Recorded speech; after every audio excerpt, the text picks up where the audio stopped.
Assalamualaikum warahmatullahi wabarakatuh. Nama saya Muhammad Taufik Rahman. Di sini saya akan menjelaskan definisi dari surat panggilan tes. Surat panggilan tes adalah surat yang dibuat dan dikirimkan oleh perusahaan kepada seseorang pelamar kerja sebagai bentuk informasi bahwa orang yang bersangkutan dipanggil dan diharapkan untuk memenuhi tes tersebut. Dibagi menjadi dua sesi. Yang pertama, tes tertulis. Tes tertulis adalah tes yang soal-soalnya harus dijawab oleh pelamar kerja dengan memberikan jawaban tertulis. Dan yang kedua, tes wawancara atau interview adalah sebuah percakapan yang terjadi antara dua orang atau lebih dengan tujuan untuk memperoleh informasi melalui percakapan yang berupa pertanyaan yang diajukan oleh pihak pewawancara. Kita juga harus waspada dengan surat undangan tes. Bisa saja surat undangan tes tersebut surat undangan tes palsu.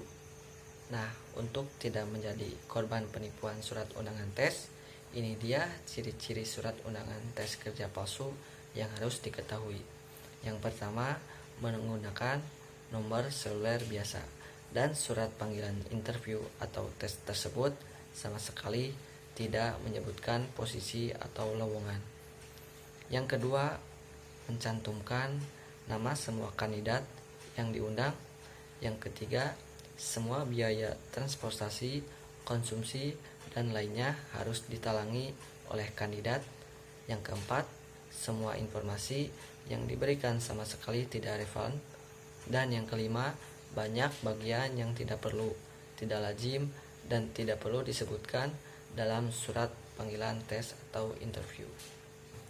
Dan ini format contoh surat undangan tes.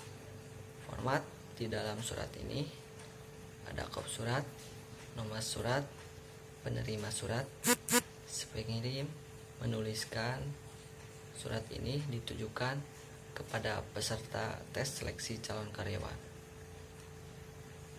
Dan selanjutnya isi surat yang berisi saudara dapat mengikuti tes seleksi calon karyawan tahap kedua.